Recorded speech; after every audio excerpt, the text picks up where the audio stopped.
पाकिस्तान के अंदर सिंध एक जगह है, सिंध के अंदर सिंधी पंजाबी एलीट माने जाते थे, विद्वान और पैसे वाले, 6 महीने में साफ हो गए। कश्मीर के अंदर वो जिन्हें हम लोग कश्मीरी पंडित कहते हैं, वैसे मैं उन्हें हिंदू कहता हूं, 6 महीने के अंदर साफ हो गए। और वर्तमान जिन्हें केरला फाइल और कश्मीर फाइल झूठ लग रही थी, बांग्लादेश फाइल लाइव चल रही है, वो देख लें। क्या वहां किसी से जाति पूछी जा रही है? मुझे नहीं लगता कि कोई जाति पूछ रहा है। ऐसा तो नहीं है कि दीपांकर जी आप बटेंगे तो कटेंगे नारे से प्रभावित हो गए? नहीं दादा, 23 नवंबर 2022 में पहली बार इसको हम ही ने बोला था। बस ये था 23 नवंबर 2022, जगह थी देवबंद का गयाना, और पर वो थोड़ा सा डिफरेंट था। फिर आप देवबंद का देवबंद बेसिक शुरुआत वहीं से हुआ था। पहला दिन था और मन में ये विचार था कि हम बोलें कि जब तक आप एक हैं, जो हमने कहा था, जब तक आप एक हैं, आप सुनामी के जैसे वेग हैं, और जब भी आप बट जाते हैं, हर गली नुक्कड़ पर कट जाते हैं। अरे वाह। तब ये विचार था 23 नवंबर 2022। तारीख इसलिए बोल रहा हूं कि आप याद रखें। आज इस विषय को देश के शीर्ष पर बैठे लोग रहे हैं। अगर आदरणीय मुख्यमंत्री जी ने कहा कि बटेंगे तो कटेंगे, मैं उसका अक्षरशः स्वागत करता हूं। उन्होंने तो एक, जैसे कहते हैं ना कि एक बेजुबान की वाचा को एक नए स्वर दे दिए। अगर कोई पीएम की पोस्ट पर बैठकर देश के यशस्वी मंत्री कहते हैं एक है तो सेफ हैं, मुझे लगता है इस यात्रा को सबसे बड़ी आधारशिला उन्होंने प्रदान कर दी। अगर संघ प्रमुख कहते हैं कि संगठित होना ही होगा, जातियों में ना बटकर, एक कुआं, एक शमशान और एक भगवान, तो मुझे लगता है कि एक सन्यासी को इससे बड़ी भिक्षा कोई मिल ही नहीं सकती। आचार्य दीपांकर जी, हजारों किलोमीटर लंबी यात्रा आपने की, लोग मिलते होंगे, लाखों की तादाद में आपसे लोग मिले होंगे, लोगों का क्या रिएक्शन रहता है? 2 बताता हूं आपको, जो 2 मेरे बड़े मार्मिक और करीब हैं। 4 दिन पहले लखनऊ से आ रहा था, एयरपोर्ट पर रुका तो लाउंज में बैठे थे, 5-10 मिनट का टाइम था फ्लाइट आने में, निकलने में, तो उन्होंने कहा बैठिए तब तक। तो एक कोई सेना के ऑफिसर थे, अच्छा। नाम उनका कहूंगा नहीं क्योंकि सबकी प्राइवेसी होती है। उन्होंने कहा कि मैं मिलना चाहता हूं। हमने कहा कि आइए, कोई बात नहीं। तो लाउंज में आए, उन्होंने 2 बात 2 मिनट के लिए कही कि अगर भगवान भी मना करे तो ये यात्रा मत रोकना। अरे, ये पहला शब्द उनका था। बोले कि हम लोग सिर्फ तिरंगे के आगे झुकते हैं, मैं दिल से आपको प्रणाम करता हूं, पहला। दूसरा, हम दिल्ली से निकल रहे थे तो एयरपोर्ट सिक्योरिटी क्रॉस करते हैं, सिक्योरिटी में एक व्यक्ति थे, उन्होंने आकर कहा कि ये यात्रा मत रोकिएगा। और एक किस्सा, हिमाचल से लौट कर जब आ रहे थे, तो वो किस्सा वाकई दिल के करीब है। हमारी टिकट कंफर्म नहीं थी, 2-3 की वेटिंग थी, हम चुप से खड़े हुए थे। 2-4 महिलाएं, 2-4 पुरुष उठकर आए, बोले कि आप यहां क्यों खड़े हैं? हमने कहा हमारी टिकट कंफर्म हो जाए, अभी होने वाली है, तो टीसी साहब हमें बताएंगे तब हम बैठ जाएंगे। बोले कि वहां 10 सीटें खाली पड़ी हैं। बोले जो सन्यासी हमारे बच्चों का लड़ाई लड़ रहा हो और भारत को संगठित करने के लिए काम कर रहा हो, हम बैठे रहे और वो खड़ा रहे, इससे ज्यादा बढ़कर हम लोगों के लिए दुखद नहीं हो सकता। तो यकीन मानिए आशीष भाई, मेरी यात्रा की सबसे बड़ी कमाई, सबसे बड़ी दौलत, सबसे बड़ी, मुझे लगता है कि जीवन की पूंजी, यही सब प्यार है जो मिलता है। एक और आपको सीक्रेट बताता हूं इस यात्रा का। इस यात्रा ने 780 दिन पूरे किए। इस यात्रा में किसी से 1 रुपया नहीं लिया गया, आप जानते हैं? चवन्नी नहीं। ये आपके पॉडकास्ट पर बड़ी जिम्मेदारी से कह रहा हूं कि कोई उठकर कहे कि स्वामी दीपांकर को मैंने जीवन में कभी 1 रुपया दिया, हमने कभी नहीं लिया। ये यात्रा गुरुदेव की है, ये यात्रा महादेव की है, ये यात्रा सनातन को संगठित करने की है। तो ये यात्रा यूं ही चलेगी, चाहे जीवन के अंतिम क्षण तक करना हो, जब तक प्राउड से सब लोग स्वयं को हिंदू ना कहने लगे। जब अमेरिका से राष्ट्रपति पद की उम्मीदवार स्वयं को तुलसी गबाड़ कहती है I am proud Hindu, Rishi Sunak आते हैं ब्रिटेन से, कहते हैं आई एम प्राउड हिंदू। उस समय में स्वामी विवेकानंद कहते थे शिकागो में, मुझे हिंदू होने पर गर्व है। और स्वर्गीय श्रद्धेय अटल जी कहते थे कि हिंदू तन मन, हिंदू जीवन, रग रग हिंदू मेरा परिचय। तो जिसमें तमाम नदियां आकर गिरे वो सिंधु हैं हम। हमें गर्व है खुद पर दादा के हिंदू हैं हम। उसी गर्व को लोगों के भीतर जगाने की इस यात्रा का नाम ही भिक्षा यात्रा। आप भिक्षा यात्रा की जगह लोगों को एकजुट करना चाहते हैं और ये जो जातिवाद चल रहा है उसको खत्म करना चाहते हैं, लेकिन विपक्ष ये कह रहा है कि जातिगत जनगणना कराई जाए। मेरी विपक्ष से हाथ जोड़कर करबद्ध प्रार्थना है इस तरीके से, अगर है ताकत, आप वाकई बयान बहादुर तो हैं, मगर सच में आप बहादुर हैं तो 6 करोड़ लोग आस्था की डुबकी कुंभ में लगा चुके हैं, इनकी जाति गिन दीजिए।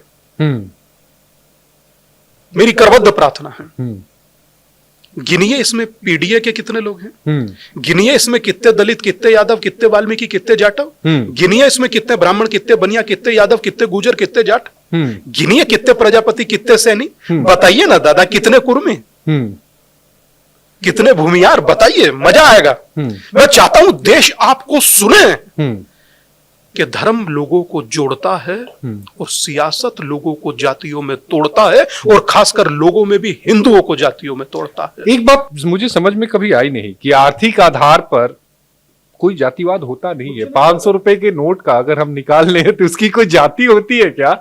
छोड़ दीजिए, मैं आपको यही का बता रहा हूं। आपके स्टूडियो के बाहर एक फल बेच रहा था भाई, तो हमने उससे कहा कि 1 दर्जन केले कितने का है? कहता 55 रुपया बाबा आपके लिए। और हमने कहा कि ये जो बिखरे हुए हैं, बोले बाबा ये फ्री ले जाइए। तो सोचिए कि बिखरे हुए फलों की, बिखरे हुए मनुष्य की उतनी ही वैल्यू है जितना ठेले पर व्यक्ति ने लगाया। और आप संगठित हैं तो फिर आपको कहने की जरूरत नहीं है, फिर आप उसी लेवल से देखे जाते हैं, उसी सम्मान के साथ देखे जाते हैं जो भारत के अंदर अन्य समुदाय भी देखे जाते हैं। मगर एक बात पूरी कर दे आशीष भाई, ब्लड लेने जाते हैं ब्लड बैंक में, कभी पूछे कौन जात का है? वहां तो धर्म भी नहीं पूछते। कुछ नहीं, छोड़ दीजिए। गंगा में स्नान कर रहे हैं लोग प्रयाग में, कौन बाजू में नहा रहा, कौन पूछ रहा है? आप बैठ कर जाएंगे ट्रेन में, बाजू में कौन बैठा, कौन पूछ रहा? प्लेन में जा रहे हैं, बाजू में कौन बैठा, कौन पूछ रहा? पूछ रहा कौन है? एक शब्द है कास्ट। मैं दावे से चुनौती से कहता हूं कि कास्ट शब्द भी भारत का नहीं, पुर्तगीज भाषा से लिया गया शब्द। तो वर्ण व्यवस्था कहां से आई? वर्ण व्यवस्था का अर्थ यह नहीं था कि वर्ण व्यवस्था डिवाइड करते थे। वर्ण व्यवस्था भी सुनिए अब, जब वर्ण व्यवस्था छेड़ ही दी। हाँ, नहीं, दर्शकों को जानना और समझना बेहद जरूरी है। मैं वर्ण व्यवस्था की जिक्र करता हूं तो वर्ण व्यवस्था में जिक्र आता है श्रीमद् भगवद गीता। हाँ, श्रीमद् भगवद गीता अध्याय नंबर 4 श्लोक नंबर 13 और पन्ना नंबर 176 स्पष्ट कहता है, चातुर्वर्ण मया सृष्टम गुण कर्म विभाग्यशः। गुण और कर्म के आधार पर बांटा गया, कृष्ण के द्वारा जाति के आधार पर नहीं। इससे ज्यादा बेटर क्या चाहिए? मनुस्मृति, मनुस्मृति, मनुस्मृति कहते कहते व्यक्ति का मुंह सूख रहा है। मनुस्मृति में श्लोक कितने हैं कोई मुझे बताए? भारत के अंदर, दुनिया के अंदर अब तक कितनी मनुस्मृति बनिया है? कितनी मनुस्मृति बनी, कितनी लिखी गई? बताइए कोई नहीं बोलेगा। मैं ताज्जुब इस बात पर करता हूं कि मात्र इंसान बोलने के लिए बोल रहा है दादा। आपको लगता है कि गलत ढंग से इंटरप्रेट किया गया चीजों को, गलत ढंग से समाज में उसको प्रोजेक्ट किया गया? 2 चीज है। आपका अध्ययन ना करना आपको गुनाहगार बना देता है, अपराधी बना देता है, पापी बना देता है। और आपका अध्ययन करना आपके सामने झूठ को तो टिकने नहीं देता। अब एक शब्द है शूद्र, ठीक है ना? अब हम लोग कहते हैं कि फला आदमी को शूद्र बता दिया, उस आदमी को शूद्र बता दिया। हमने पढ़ा डॉक्टर बी आर अम्बेडकर का पुस्तक who were Shudras. Who were Shudras number 1 paragraph number 3 में डॉक्टर अम्बेडकर उसको कहते हैं कि शूद्र का जिक्र किसी जाति से नहीं है। अब सोचिए क्यों जोड़ते हैं? सिर्फ उन लोगों के लिए ना जो बेचारे पढ़े नहीं है। पढ़ ले तो कौन खुद को शूद्र कहेगा? कौन खाना बना कर दे रहा है और कौन मना कर रहा है और कौन किसे? दादा आज की डेट में पहला शब्द मुझे अद्भुत लगा जो आपने कहा, 500 का नोट निकालिए जेब में और किसी को दीजिए, कौन मना करेगा? देखिए फली जाति के व्यक्ति ने दिया, मैं नहीं लूंगा, लपक कर ले लेंगे और उसके बाद तुरंत जाति बता देंगे। भंडारे में बैठ के खा कौन रहा है बाजू में, कोई नहीं पूछ रहा। गंगा किनारे तुम्हारे बाजू में नहा कौन रहा है, कोई नहीं पूछ रहा। और वैसे कौन जात हो? ये सिर्फ और सिर्फ पॉलिटिकल है, सिर्फ और सिर्फ पॉलिटिकल। जिस दिन पॉलिटिकल विल के लोग किसी भी पार्टी में होकर खुद के हिंदू होने पर गर्व करेंगे, ये जातियां अपने आप विलीन होने लगेंगी और देश का स्वाभिमान उस राम मंदिर पर लहरा रहे शिखर के जैसे, शिखर पर जैसे वो भगवा लहरा रहा है वैसे ही लहराने लगेगा। चूंकि आपने राम मंदिर का जिक्र किया, एक आपको मोहन भागवत जी का एक बयान ध्यान में होगा। मोहन भागवत जी ने ये कहा कि हर मस्जिदों में मंदिर को तलाशना नहीं चाहिए। देखिए ये बयान मैं ना बहुत आशीष भाई, पर ये बयान मैंने देखा नहीं। आप कह रहे हैं, मैं इस बयान पर जरूर विचार रखूंगा, मगर इस बयान को देखूंगा। क्या कहा संघ प्रमुख ने मुझे नहीं मालूम, मगर हाँ संघ प्रमुख आए थे आश्रम सहारनपुर। उनका सहारनपुर आए थे तो उन्होंने कंधा थपथपा कर कहा था कि बहुत अच्छा कर रहे हो। और जो संघ प्रमुख या संघ कर रहा है, शायद मैं लगता है कि वो सहज भी नहीं है। शायद सेवा बस्ती में जितना सबसे ज्यादा काम करने वाला कोई संगठन है तो वो संघ है। सबसे ज्यादा एकल विद्यालय चलाने वाला कोई संगठन है तो वो संघ है। कहीं सबसे ज्यादा लोगों को आपदा में राहत पहुंचाने वाला कोई संगठन है तो वो संघ है। और वो भारत नहीं, दुनिया का सबसे बड़ा संगठन है, आरएसएस जिसे हम कहते हैं। तो मैं समझता हूं कि किस भाव से किस बात को कहा गया, जब तक वो मर्म समझ नहीं आया। चलिए हम उनकी उस बात को हटा देते हैं, लेकिन क्या आप मस्जिदों में मंदिरों को ढूंढेंगे? मैं समझता हूं कि जो चीज प्रत्यक्ष है, अब जैसे काशी और मथुरा है, वो तो आप हमसे कहिए कि जिस्म से आत्मा को अलग कर दें, हम तो भी नहीं मान सकते। शिव हमारे शीश हैं, कृष्ण हमारी प्रज्ञा है और राम हमारे प्राण हैं।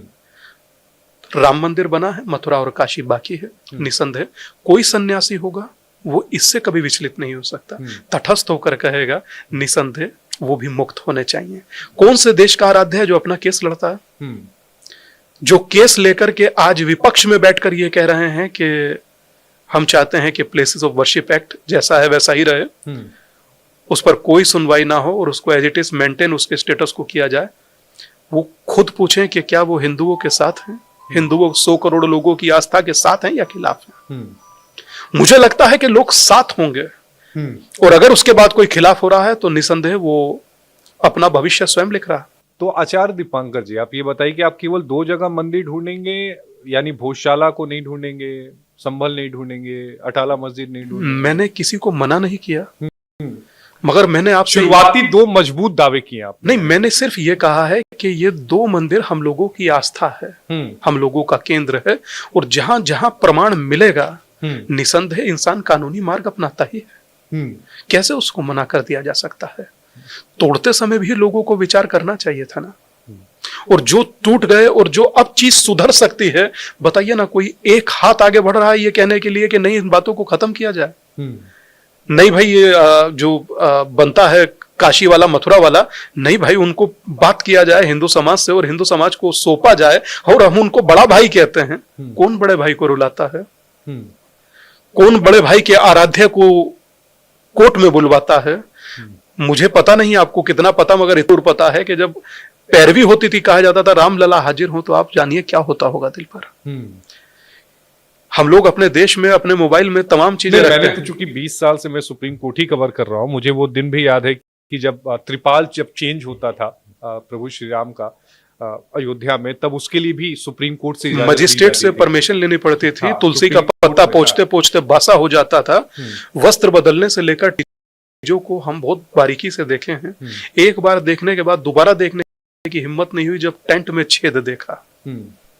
तो मेरा मानना यही है कि किसी दुनिया में ऐसा नहीं होगा जो भारत में हुआ है या जो हो रहा है, किसी देश का आराध्य केस चल रहा हो।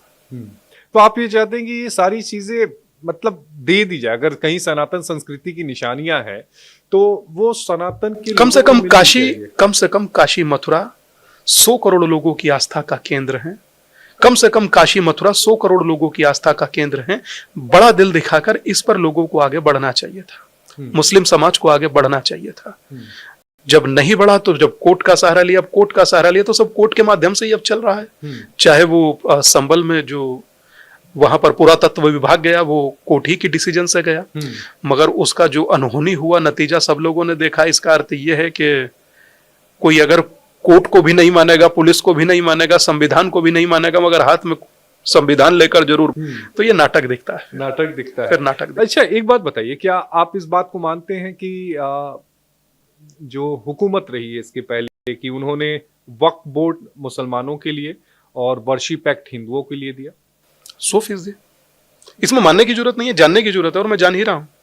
मैं मानूंगा नहीं जानूंगा और मैं जाना इसको, और मैं जानकर बहुत दुखी हूं इस बात को लेकर के कि सोचिए कि इस देश में 100 करोड़ लोगों को मिला प्लेसेस ऑफ वर्शिप एक्ट, और ये सरकार 14 में आ रही थी और पुरानी जा रही थी। तो उस समय जाने से पहले दिल्ली के अंदर कितनी प्राइम प्रॉपर्टी दी गई वक्फ को, किसी को छुपा है क्या? और वक्फ की क्या स्थिति है आज, किसी से छुपी है क्या? संभल के अंदर क्या हो रहा है, किसी से छुपा है क्या? संभल कितने वर्ग किलोमीटर में है आप जानते हैं? नहीं, अभी मुझे नहीं। 5 वर्ग किलोमीटर में समूचा संभल है। 5 वर्ग किलोमीटर में समूचा संभल। और अब्दुल सनत ने 7 वर्ग किलोमीटर ऑलरेडी वक्फ को दे दी। आप सोचिए इससे बड़ा क्या ब्लंडर हो सकता है। आपके पास रुपए 5 है और आपने मुझे 7 दिए। मतलब कैन यू इमेजिन?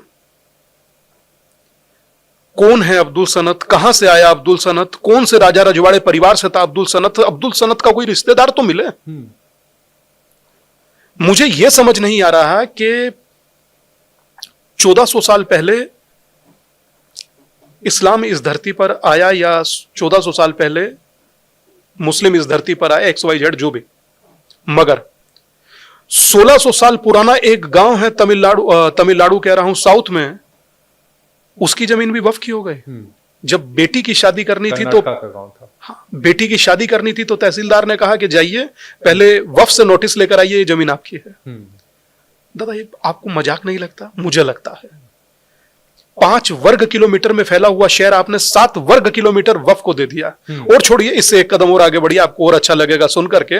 1905 में बनी प्रशासनिक बिल्डिंग 1929 में अब्दुल सनत ने वो भी वक्फ को दे दी। यकीन मानिए कि या तो आप हंस सकते हैं या माथा पकड़ सकते हैं, दोनों में से एक ही काम हो सकता है। मगर मैं उम्मीद करता हूं कि सरकार उन लोगों की बात भी सुनेगी जो वर्तमान वक्फ के शिकंजे में हैं।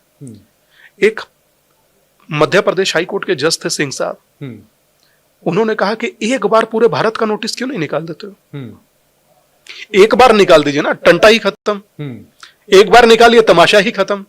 कभी बोले कि संसद हमारा वक्फ की जमीन पर, कभी बोले कि एयरपोर्ट हमारा वक्फ की जमीन पर, अभी सुनने में आया कुंभ वक्फ की जमीन पर। था कि कोई बुद्धिमान व्यक्ति नहर के लेफ्ट राइट किसी की जमीन हो ही नहीं सकती, या तो नहरबाई की होगी या सरकार की होगी। वो भी वो बता रहे हैं कि अपनी है। तो मैं समझता हूं कि ये ब्लंडर है दादा। कुछ लोग बैठे हैं जो इसमें ऐसी मनमानी कर रहे हैं और जिस पर चाहे नोटिस चिपकाए दे रहे हैं। लेकिन इसका विरोध पहले क्यों नहीं हुआ? दादा आप लोगों को साधुवाद, आप लोग सामने चीजों को ना लाएं तो हम लोग बोले कैसे? या हम लोग बोले तो कोई सुने कैसे? आज अगर चीजें सामने आ रही हैं तो देश बोल रहा है। मुझे तो कभी कभी हैरत होता है कि रक्षा और डिफेंस के बाद सबसे ज्यादा जमीन ही वक्फ पर है। जांच जरूर होना चाहिए, 16 आना जरूर होना चाहिए जांच। अगर जो नहीं हुआ तो वो दिन दूर नहीं कि आज जमीनों पर निशान है, कल इंसानों पर निशान लगेगा, परसों कारों पर निशान लगेगा, घर और मकानों पर निशान लगेगा। उसके बाद कहां माथा पकड़िएगा? अच्छा एक बात बताइए, चलिए अभी तो इतनी बातें हो रही हैं कि मैं आपको इतनी देर से देख रहा हूँ, बाहर ठंड का मौसम है और दीपांकर जी को ठंड नहीं लग रही है। क्या है ये? दिव्य शक्ति है? क्या है? कुछ नहीं दादा, बॉडी कंज्यूम हो जाती है, हैबिचुअल हो जाते हैं, इसी तरह से यात्रा करते हैं। पर ऐसा नहीं कि हमें शर्ट पहनना अच्छा नहीं लगता, किस दिन अच्छा लगता है तो पहन लेते हैं। ऐसा नहीं होता। कोई अच्छा सा उत्सव महोत्सव होता है जिसमें हमें लगे कि नहीं हमको भी बाबू बनकर जाना चाहिए, तो हम पहन लेते हैं। और दाढ़ी वाड़ी कैसे ट्रिम होती है? कोई भी कर देता है, हेयर ड्रेसर दादा। हाँ। नहीं हो तो साथ में जो बालक रहता है ब्रह्मचारी वही बना देता है। अच्छा। तो हमें लगता है हो जाता है सहज। हाँ, आप जितना जीवन सहज रखेंगे उतना अच्छा है। हाँ। जितना आप इसको कॉम्प्लिकेट कर देंगे तो दिक्कतें होंगी। दिक्कतें होती हैं। क्योंकि कॉम्प्लिकेशन की यहाँ बात आई और बात यहाँ महाकुंभ